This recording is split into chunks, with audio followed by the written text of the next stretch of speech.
Are you a student who loves to knit? Do you constantly feel like you never have enough time because you want to knit, but you've got assessments and stuff to do? This video is going to show you ways that you can make time for your knitting whilst also making sure you get all of your work done.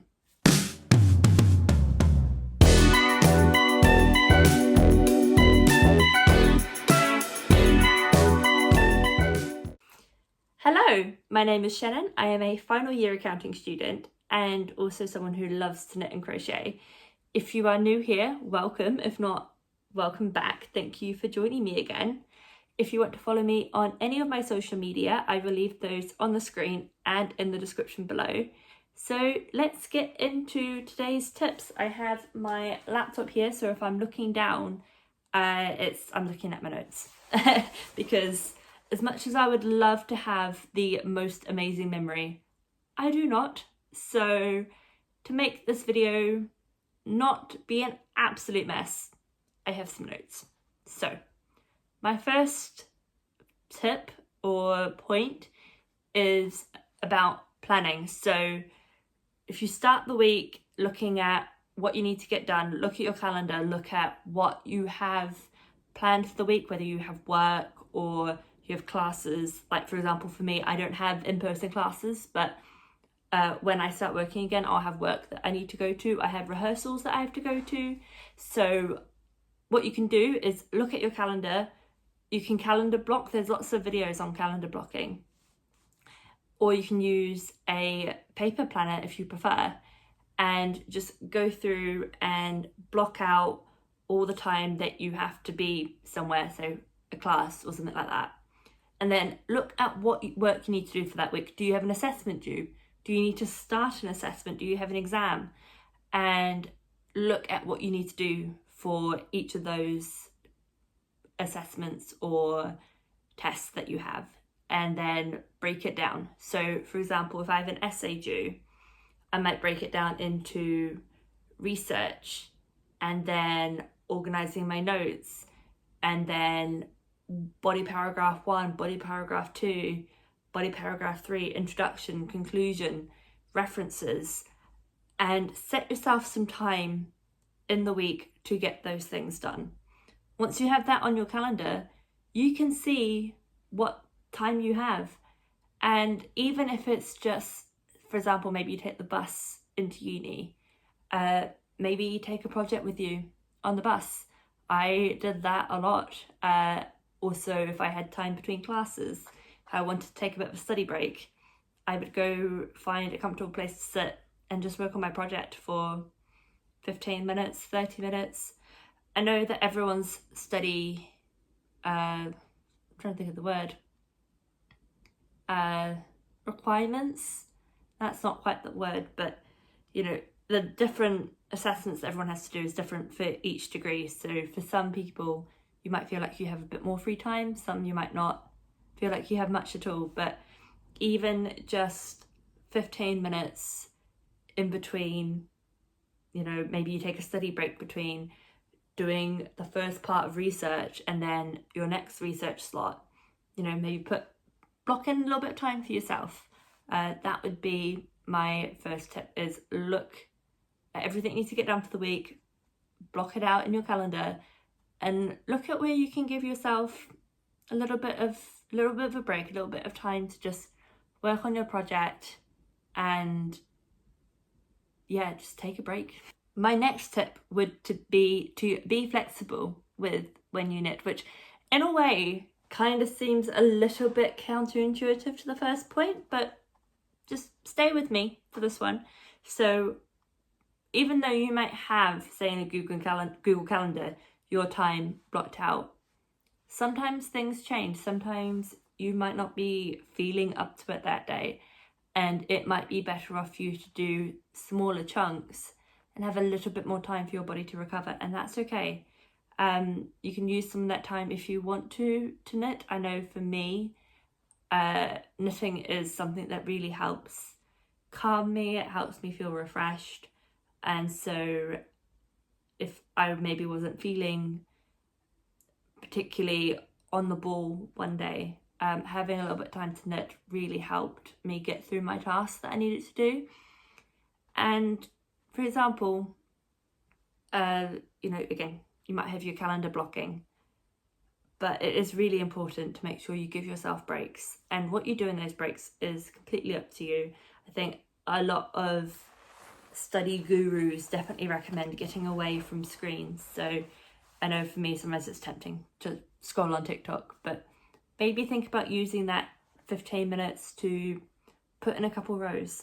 Then you're away from your screen and you get to work on your project a little bit.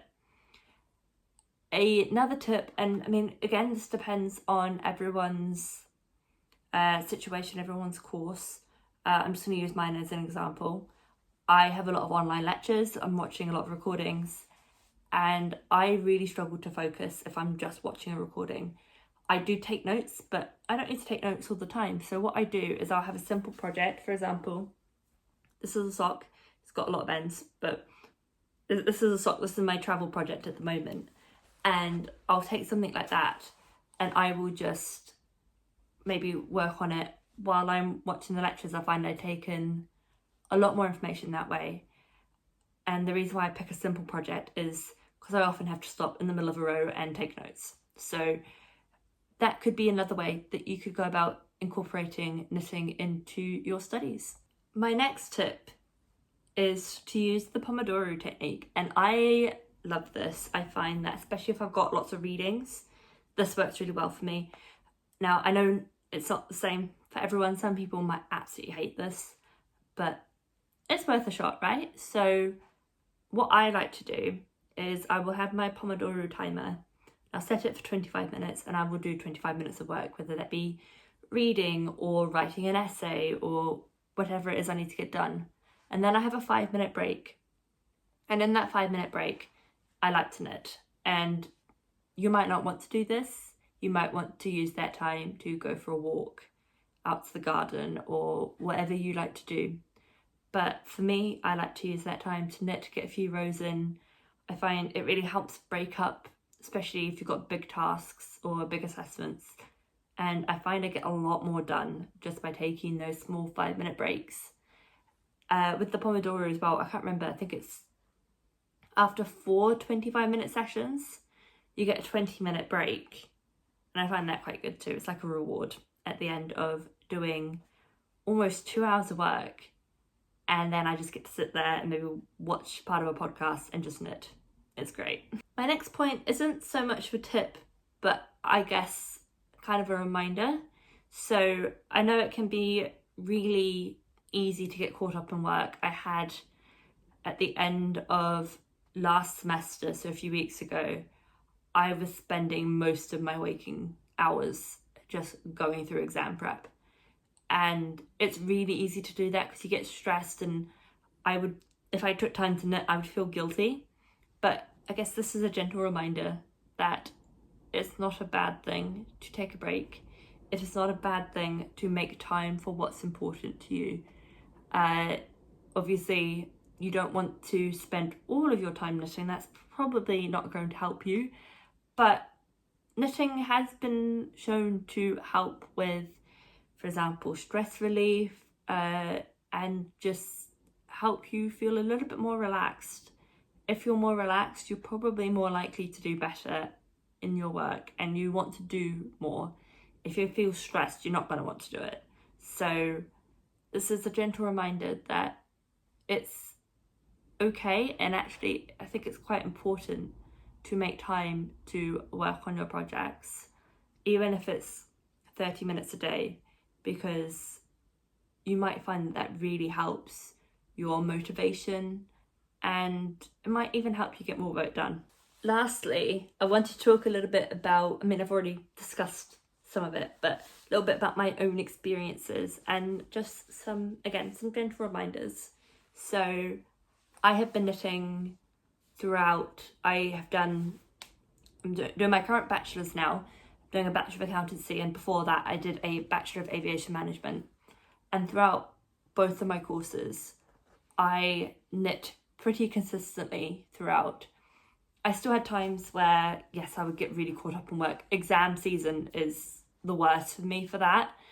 And I would kind of neglect my projects, and I would find that I would feel so much more stressed. I was really struggling to motivate myself to get work done. And so my personal experience, and my experience is not going to be the same for everyone. Some people might find that they actually work better if they get their to-do list done and then they knit, and they can knit uninterrupted. For me, I like to break up my work with a little bit of knitting, again, maybe 5 minutes after a 25-minute block.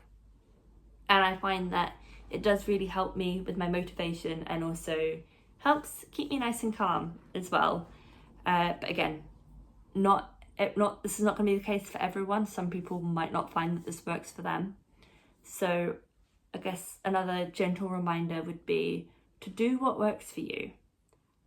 These are just tips. You might implement some of these tips and find that it doesn't work for you, and that's okay. You can make changes based on what works for you. As I said, maybe you're someone that at the beginning of the day you like to make a to-do list, get through that to-do list, and then just have a couple of hours to knit uninterrupted and not think about work. And if that works best for you, then that's what you should do. Just because something works for me or someone else doesn't mean that it's going to work for you. So keep that in mind and be kind to yourself. It really is important to be kind to yourself. Uni can be a lot. School, if you're still in secondary school, that can be a lot. It requires a lot of you, and you can only pour so much from an empty cup. So please take some time for yourself, whether that be knitting or otherwise. My final reminder is that this craft, this hobby of ours, should not be another form of stress. You know, like, uni and work is stressful enough, right? You don't need your hobby to be stressful as well. So again, be kind to yourself, be gentle. And maybe my recommendation, again, everyone works differently. Some of you might really like having deadlines to work towards, but personally, my recommendation would be, if, like, maybe during the semester, try not to have too many deadline knits, because you're just going to stress yourself out. And again, this is a hobby. You should enjoy it. It should be a source of calm and relaxation. It should be something you enjoy, not something that makes you stressed. So please be kind to yourself. And yeah, my recommendation would be, try not to have too many time-sensitive projects on the go, especially during semester time, because you already have deadlines. You don't need to add any more. That is all of my tips for finding time to knit and crochet while also being a student. Again, these are just my tips. They are what's worked for me. They might not work for everyone. So if you have tips that have worked for you or suggestions, please drop them in the comments. It would be great to have a conversation about this, because I know I'm not the only student who knits, and it would be really great to get other people's input. So put it in the comments what you like to do in order to make sure that you have some knitting time while also being a student. And thank you for being here. Again, if you want to follow me on any of my social media, I will leave those on the screen and in the description below. If you enjoyed this video, I will have an end screen pop up, which will have a link to my podcast if you want to go watch some of that. And if you enjoyed this, be sure to subscribe, because at the moment I'm trying to post twice a week. That might change as I go into my last semester of uni. It might go back to 1 a week, but at the moment I'm posting twice a week. So if you want to see more videos, be sure to subscribe so that you don't miss any future uploads, and I will see you on Saturday for a new podcast. See you then.